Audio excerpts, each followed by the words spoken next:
D'abord, on répond à la question à Liboso. Où ils allaient nazo kende bokena ngo konter okena nini naza na avocat naza pe na avocat ya okende pour présenter na makambo.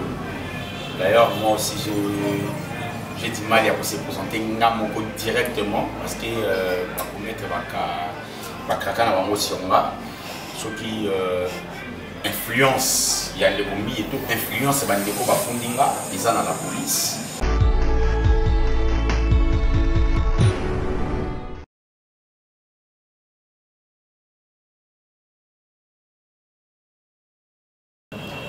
Bana mboka losako nazali esengo ya monde vous avez belé nous à porte télévision na bino beaucoup la émission na bino keba na caméra mais le bon constater dans conférence de presse il y a mwana mboka Yams ko azali menacé par Moïse Mbiye atindeli ba babeta na lobi na pourquoi ba menacé ba botolier laptop ba botolier deux téléphones na yango pour CP na eloko wana te to bi lelo to sangana to mais comme comme c'est tout dénoncer mon amour à Moïse Mbiye pour mai a ça les amala monté biso contre anti-valeur yango to sangani awa ba journaliste internet to mais comme c'est to yeba nini ko leka na ndeko mon amour à Yams o lelo azali ko ça analyse puis critique na émission elakaki pour sauver l'équipe alobelaki makambo ya Moïse Mbiye ndenge Moïse Mbiye aviolaki ndenge alimaki na mwana bato sans consentement na ye na yango Moïse Mbiye ala tindi bato babeta ye to sepe ne lokona te mwana mboka losa moti na bana mboka ne support la biso ils ont passé merci beaucoup parce que non la caméra va se venir de biso et puis moti na bato ne support la biso à travers le monde on a moni bon au Québec na Chine kuna bisika bana bazana moi virus ya corona on se protéger malamu parce qu'ils ont maladie zo pour puisque Ebola tout le monde doit ne baza kuna na Londres, na Texas, na Tchad, na Afrique du Sud. Moi, je suis na Ituri, na Gemena, na Bukavu. Na banu ndo tumusani pete bandeko bazali na Kenge, bandeko bazali na Bakomo na Port Matadi. Mbote isika congolais nyonso azali, na pesi bino mbote na komba Yesu Masiya. Voilà. Voilà, moi mboka merci mingi na yango nazo signaler que Moïse Mbiye a gagné procès oyo lelo Eliane na perdre pour ezali pour le na mboka na biso vraiment justice et ça na ndenge sengalité. Moi na mboka Yams ni lekaki na poste ya lobby na poko. En fait, na butu ya samedi pour dimanche, j'ai été menacé avec 4 jeunes hommes au Bazaki main armée. Cela veut dire Misato Bazaki na arme blanche et puis mon Bazaki na Munduki. Bah utiliser qui filme moto oya kulukanga asolananga tonto si bloko kabelanga 1000 francs et même pas $1 na ko bota biso banda na lingina bimisa 1000 francs na poche na pesa et c'était vers 21h je rentrais déjà chez moi à la maison sur Kasavubu tout à coup na senti moto moko a betinga saki na ngai katani a bendinga na saki na ngai katani question de bourgeois yango saki katani et puis tant saki katani où ils bilamba na laki na mona lata jour wana bilamba katani na lukina ukakomana ko se sauver malheureusement que ezaki moi tard parce que bani bazaki misatu moko betinga na koyi na mabele susu baye ba botolinga blo bazaki nango na langage na bango ba bisinga ba lobby soko tika ko finga Moïse Mbiye était internet to bomayo mais je me suis posé une question nazo finga Moïse Mbiye était non sans débat analyse o eza normal ko finga Moïse Mbiye eza moi passé comment na bokiko Moïse Mbiye aussi longtemps qu'il y a tout ça analyse par rapport à entre Moïse Mbiye et Eliane comment pour faire comprendre les bandes de pouvoir la mission tout en étant analyste politique et puis les contre les anti-valeurs, les effets sociaux. L'Amérique pour se défendre les acquis tard va menacer jusqu'à l'infini. Dimanche, le la commune, notre commissariat et ça la raté. Dans qui moi difficulté à se présenter dans le commissariat. Tout à coup, qui n'a se présenté lundi na tongo. Lundi na tongo na joie tenté. Moi na mboka nakata OK moi mingi na olinga mituna na nitumba tuna ma no pesa no maluma na kodada. Ame ko pe tuna yo pe mituna o ya minisa ki pona. Moi na mboka. Merci beaucoup Dada International TV. Ndeko Yams bato wana na monoko la bango balobi que Moïse Mbiye qu'est-ce qui prouve que maloba o bango balobi eza réellement ya Moïse Mbiye? D'abord, merci beaucoup Dada International TV pour la question qui t'a retenue. D'ailleurs, dans l'émission précédente, on a des émissions plutôt récentes, on a été pour le baquet. On a menacé dans le téléphone, on a maintenant, Stika vie, Moïse Mbiye, bandeko ba benga na numéros différents, des fois ils ont des numéros masqués ou ils sont anonymes, les autres ça va compoter. J'ai gardé toujours silence dans la pour dénoncer les choses mal. Ceux Moïse Mbia a raison pour défendre Moïse Mbia. Ceux Eliane a raison, pour ça l'amour avec beaucoup de sincérité. Tant qu'on a sur la menace, de manière où on va agir, aujourd'hui, on confirmé parce que moi personnellement, on a un problème. On a un problème et puis on a un problème où on a apporté une plainte. En tout cas, basé.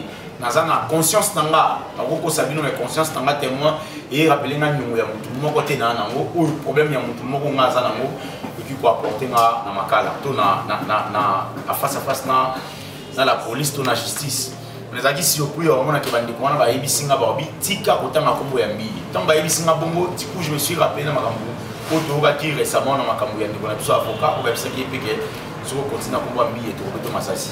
Tant que nous avons menacé un laptop, un box dans le dossier, un téléphone pour me dire que Tika Kombo est mis dans mon.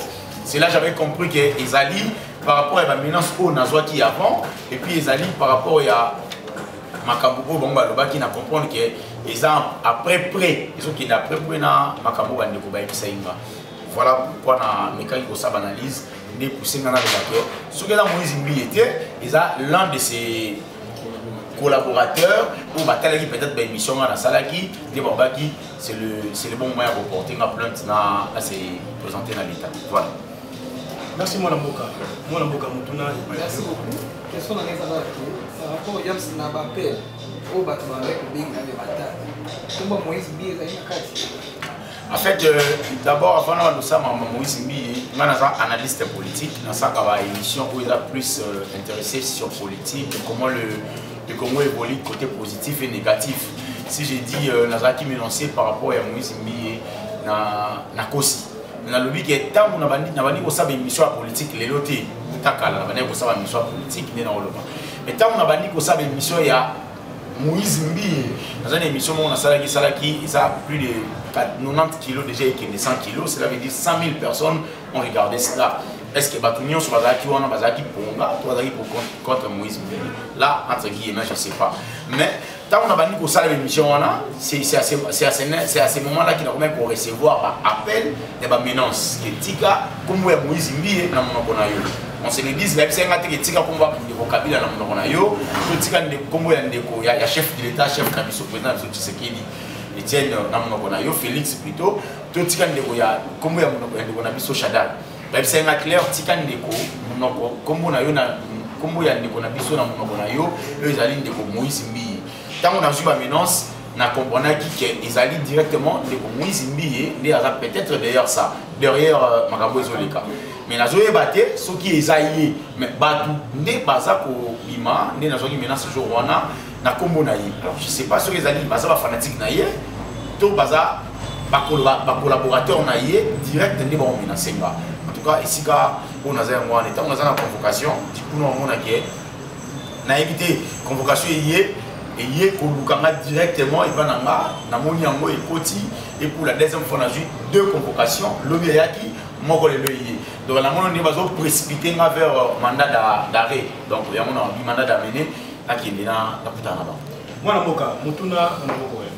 Merci beaucoup Yams to Pesio Longo Nyandenge Obengi Cypress Omeka Osolana Biso parce que mon convocation etindami na commune nini na niveau nini est-ce que ça na parquet na grande instance to etindami eza na niveau nini souciat to penani mutu apporter au plainte. Merci beaucoup Ndekonga na Biso Boye balinga kito tout ça analyse moi normal. Ngai na suis convocation ou na kombo nanga prénom nanga ou papa na mama pesanga tamono kola isa yani Kiyambe et isa identité on a essayé dans la carte d'électeur nanga. Tout à coup na moni police nationale congolaise, commissariat provincial de Kinshasa, commissariat urbain de Funa ezali convocation ya ngoyo oyo bandeko nyonso batala ezali na caché na biso ya la police congolaise et puis va prendre la convocation numéro 7 va prendre ya Yannick Zangai Yannick Bomoni wana ezalaki nga mwa pasi oluka koyeba pourquoi ezalaki convocation ilukanga na ndako il va passer adresse balobi convocation oyo ezalaki livré depuis le 3 février on a s'est présenté le 20 février.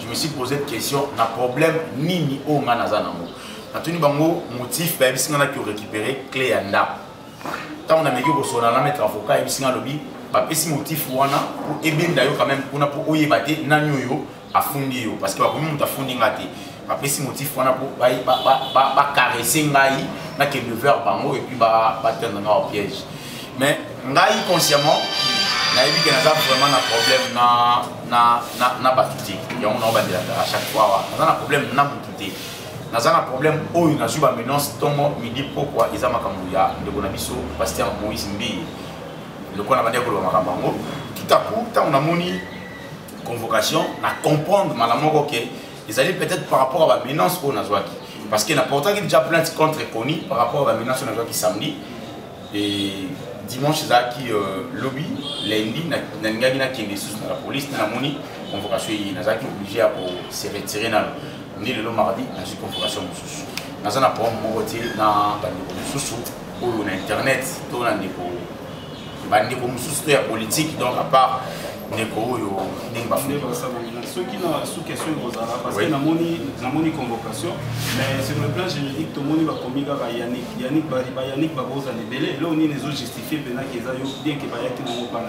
Merci beaucoup na question très intéressant ngai pe na tuna les questions wana quand on a fandi il faut comment Yannick yambe ko signifie ngai et tango lelo na fandi na moni ba komi Yannick ya pamba elegaki lobi lelo convocation ngo malheureusement qui na bosani ngo na likula mesanda pa komi Yannick Yambe mais ba sukika wana te ba kiko chana adresse oyo nga na fanda ba chena adresse place nga na fanda ka pour ne pas na cha na ba adresse ngo peut-être il y a encore certaines personnes qui vont rappeler le kamera ba ndenge mususu elo le kelinga comment ba koyi ba adresse nga et puis comment ba yebi ke wana zanda kunanga tout en étant analyste na meki ko ça analyse cela veut dire ba yaki na photo na nga na téléphone bazo filer ba komi ko solo pa en place na zalaka ba tuni ba ndeko bazala wana to luka ndeko oyo ni ba ngba bisie avant da awa ndakuni ya mo lelo siko na tongo ndina moni monsieur en personne physiquement yé ko tiki na convocation ay ba dicté ke ngandi monsieur Yannick ay bisinga bi monsieur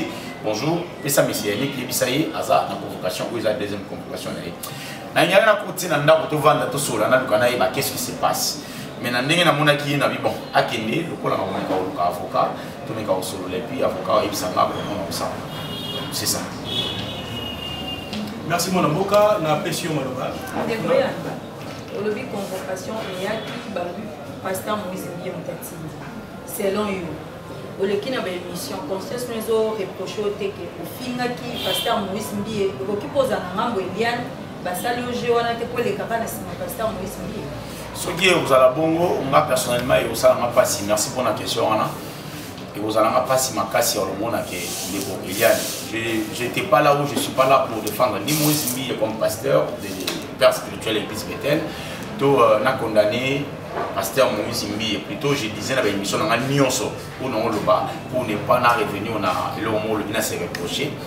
La manière pour le bango nous avons condamné physiquement que monsieur Mbi plutôt ba acte où il a posé tout makambo ya zolo donc nous allons pour combattre ba de feu tout la parole ya zolo parce que ça risque de avoir place dans la société ba na ba ko la ba soit un mot le la modèle si le grand modèle na bango aujourd'hui toyebi ke biso notre pasteur Moïse Mbi a parlé sort au nom de Kiki Otoyoka aujourd'hui tout le monde a yebi ke pasteur Moïse Mbi a lobi bolingo ndanga Otoyoka entre guillemets dans l'émission Nyonso dans l'air va toujours je confirme pas l'information dans l'air on a l'émission Nyonso on a sali na bino ba poza on a ba on a ça na ba ko bazawate na bande ko ba moke je confirme pas l'information mais nazolinga na communiquer quand même population que Moïse Mbi azabo ce qui n'a fini Moïse Mbi en tout cas na la sûreté tout en étant analyste il y a les effets anti-valeurs et les effets sociaux n'a aucun jamais qu'on finit de Moïse Mbi nazana nani kuna finai plutôt que ça analyse na on dit ma que ça qui analyse dis-moi que ça qui analyse négativement positivement tout en étant être analyste va autant la masse va analyste va bien ça analyse c'est négatif beau critiquer et si le côté positif peut bon encourager. Alors si Moïse Mbié a un côté positif naïe, sûrement on encourage qui. Si a un côté négatif naïe, sûrement na critique qui peut côté négatif naïe. Alors bande ko ba le travailler ba pourquoi on a le babongo na fingari Moïse Mbié était ngai personne Yams Yambe na fini Moïse Mbié était mais c'est Yannick qui va communiquer la convocation Yambe na fini Moïse Mbié était na luka qui na éclairé public ba yeba qu'est-ce qui s'est passé entre Moïse Mbié et Ndeko Eliane. So qui Ndeko Eliane na Ndeko Moïse Mbié batika qui na ndako na bango na ba vie na bango privé na ba chambre na bango ba sama comme na bango l'autre ngata va na te pour sa conférence de presse. Ce qui te vend pour sa conférence c'est parce que Moïse Mbié et Ndeko Eliane parce qu'ils vivent dans bango privé ba étaler les biso ba analystes biso les hommes des médias en ligne tout le belango yango na soit qui courage na le belango c'est comme ça que ça s'est passé. Na salle d'émission ils a dans une émission mon retour et sali pas moins de 5 pas moins de 15 kilos ou 10 kilos na au-delà. Donc ça dit le monde actuel le monde en parle maintenant de Moïse Mbié à travers œuvre naïe tout acte il a posé et puis non le je fais partie il y a tout le Moïse Mbié je vais te condamner en tout cas nous a désolé parce que na tikali ko finga ndeko Moïse Mbié était na tikali pe ko na Moïse Mbié ma bête le contraire na condamné acte où il a posé voilà en tout cas merci beaucoup. Voilà Boka. Ok, merci Arsenal des artistes et des télévisions. Merci la Williams parce que au BBC bisoué les panneaux. Alors tant que on met la bisoué à la vie. Tant qu'analyste politique ou le salaire na wanda ou la mini Moïse. Alors on a une émission précédente où le salaire ou baba signe magique où Moïse a été ça. Pour faire voir na bateau comment que ghetto ndanga zala mwasi na tout. Est-ce que ça pourquoi il y a pas makamboana parce qu'il y a aussi des gens qui vont écouter la même commenter sur yo pe mabi.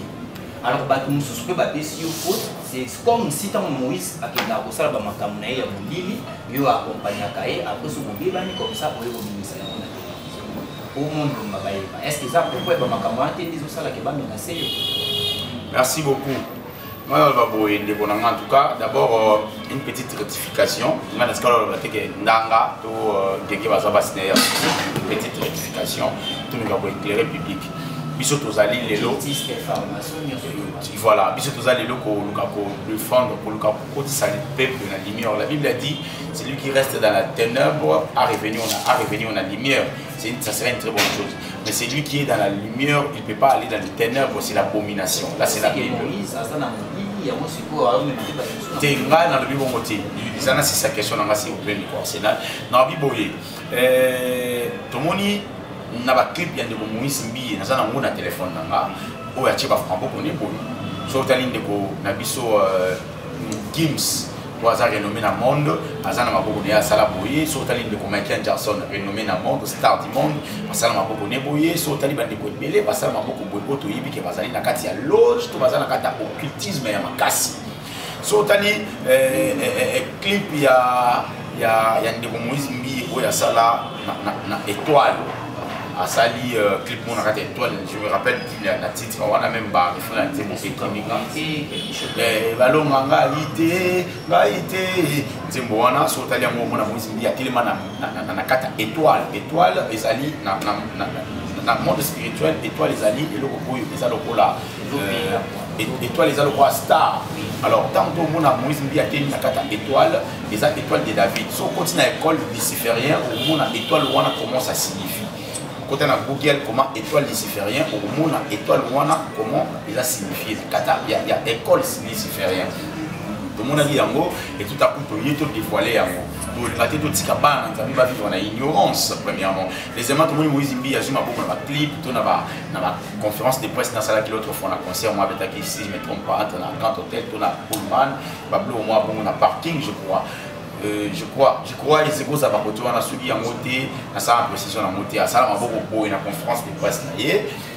Bande Bazanango, ils ont photoshopé tout le monde en mon amour. Et surtout que musique, tout le monde dit que Moïse Mbié sort au nom de Jésus, sort au nom de Jésus, Bimana Katia Kunda. Déjà, ils ont dit, on ne connaît pas le monde, par exemple, monde Chromanium.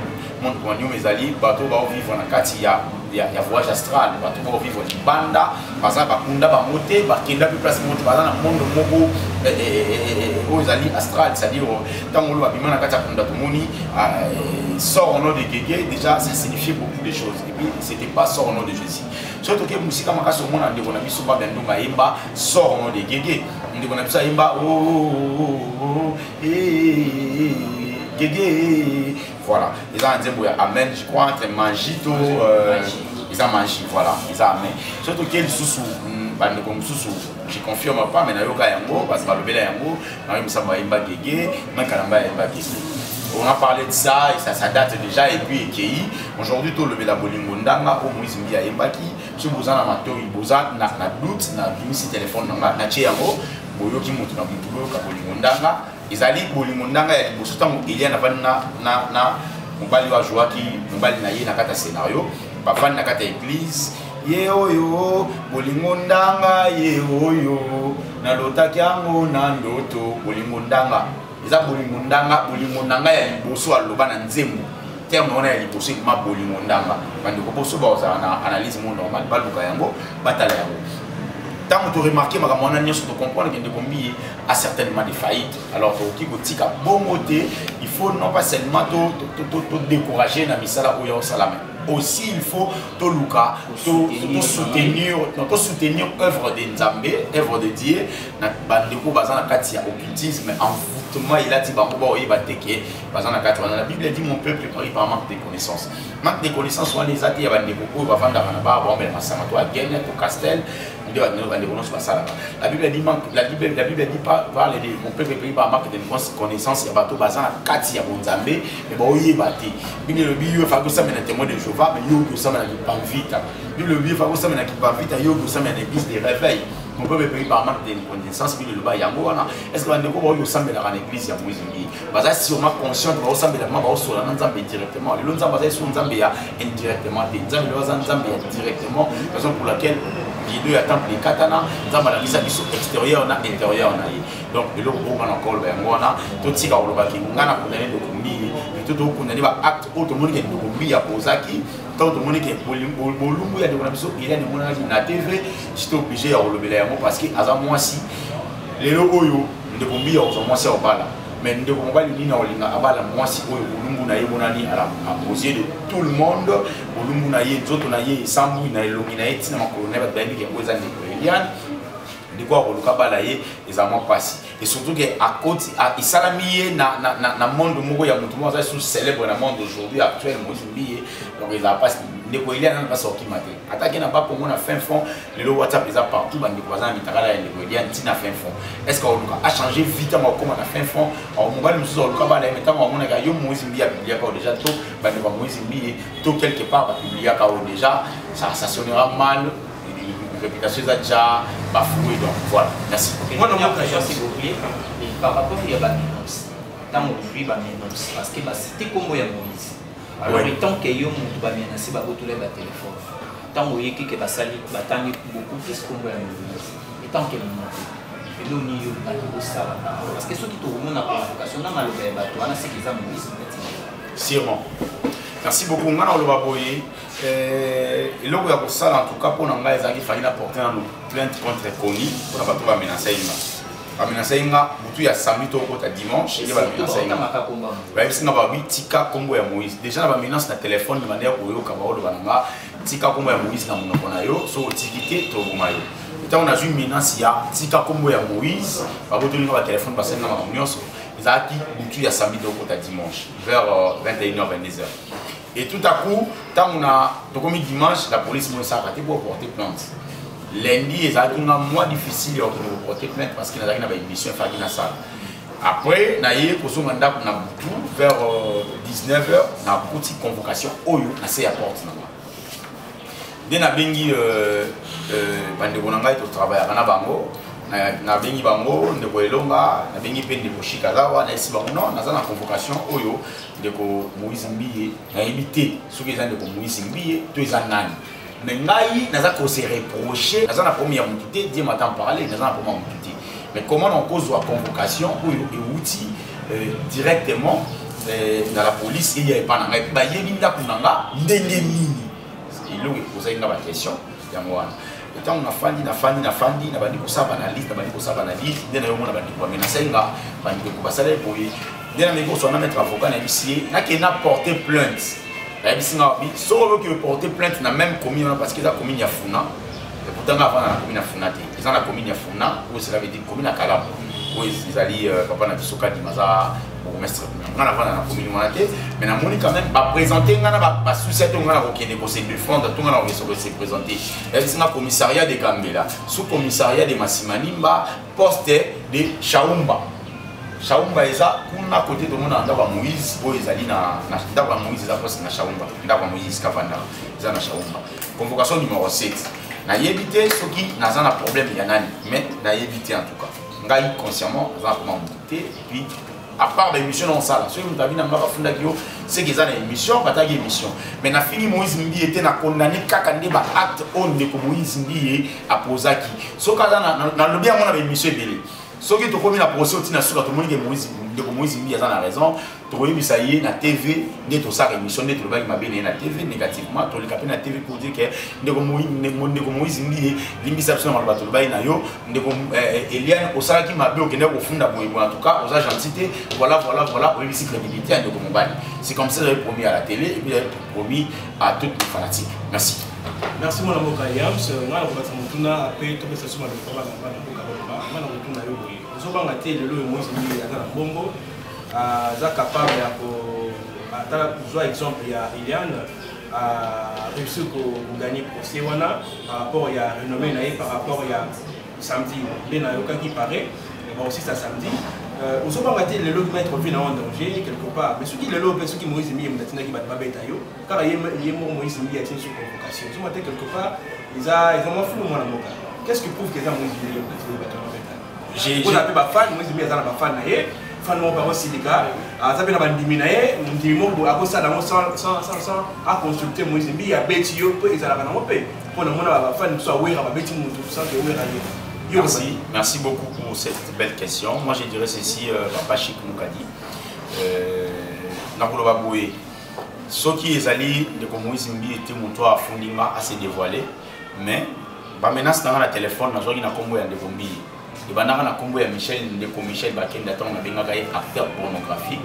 Na benga acteur pornographique na signifie pourquoi parce que na monaki aza ko se filmer et yena bulungu na ye ba photo et bimaki ezaki photoshop te ndetinda ki photo benga ye ezaki photo capture ya téléphone ndetinda ki photo benga ye acteur pornographique maintenant on deko à se justifier na l'église à se défendre avec ça moi na Nzambe biso ba na Nzambe to limbisa ye cœur ouvre à grande ouverte même ça qui en tout cas aux en bas esquisse nanga ngai na porto na cœur et puis c'est preuve que na comme coach na stati na comme bisa ba nyonso ba mona ki na ndanga mabe ba limbisa ye ba lu ba photo na banzembo na ye parce que ngana bisa ba fanatique nanga bolongo ba nzembo ya Michel Bakenda a osela Nzambe te na téléphone na bino ils en ba to mona influence ba ngule ba nzembo na ye tant na moni ya zone makulu tata pour na ba papa limbisanga na une retraite na jouer le soute na scène musicale jusqu'à ce qu'on ait un nouvel ordre. Mais bien qu'il y ait un bon locaïer, bozo banzembo na ebocha, aimbi la Nzambe mais azaki mal conduite. Tant on a mon message, maintenant c'est comme ya pour na ndeko na baba ndeko na maya ya politique na dinosaki on a TV, na za convocation. Tant on a mon bandeko message, maintenant c'est comme ya pour na ndeko na ngambi. On a ndeko tika ndeko mbiye tika basimba ka wande diete tika na téléphone, j'ai eu des appels anonymes ou ba on menacer.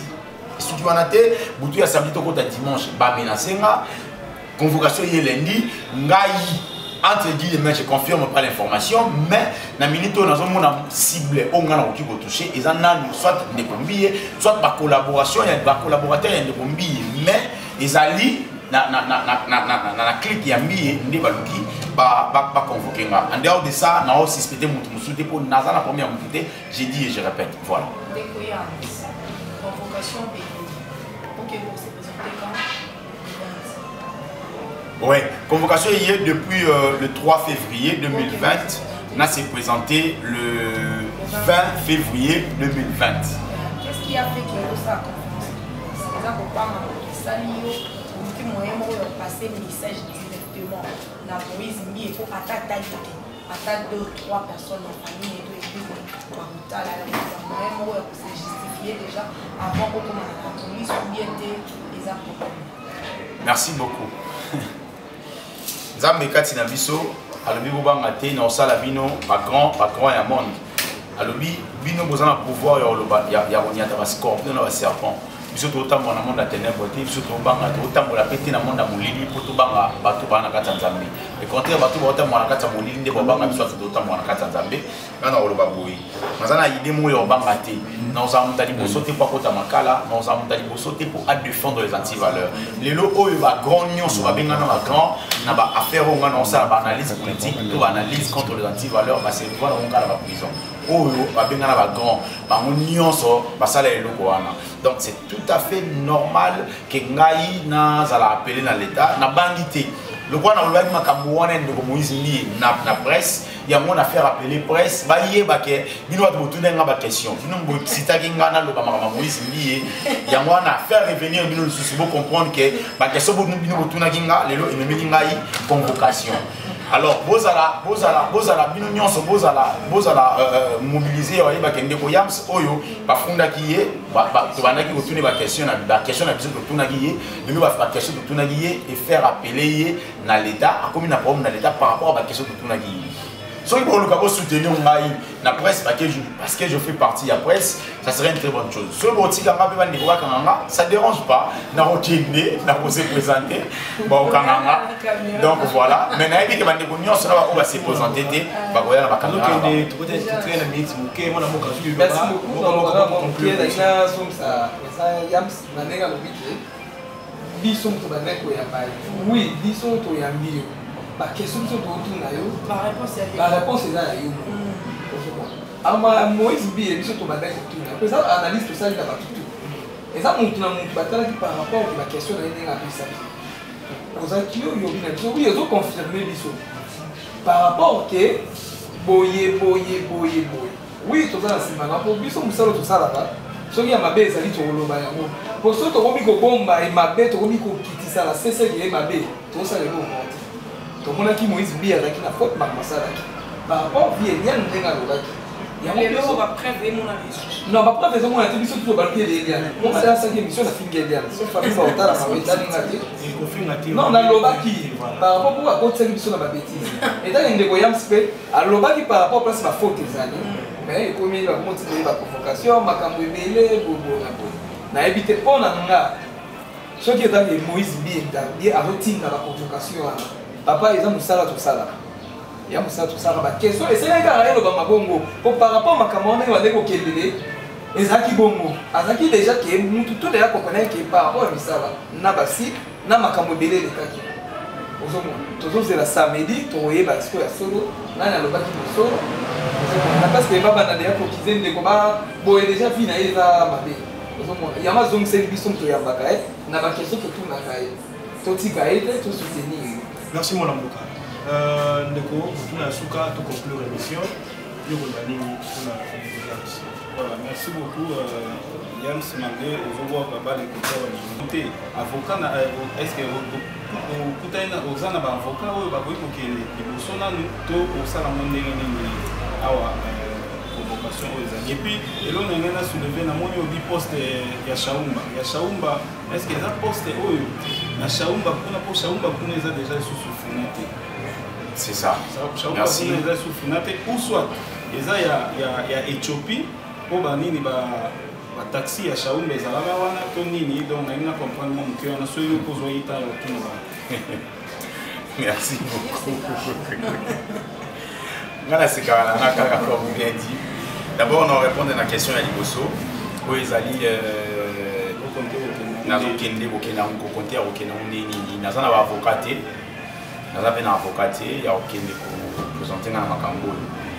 d'ailleurs, moi aussi, j'ai du mal à se présenter directement parce que pour mettre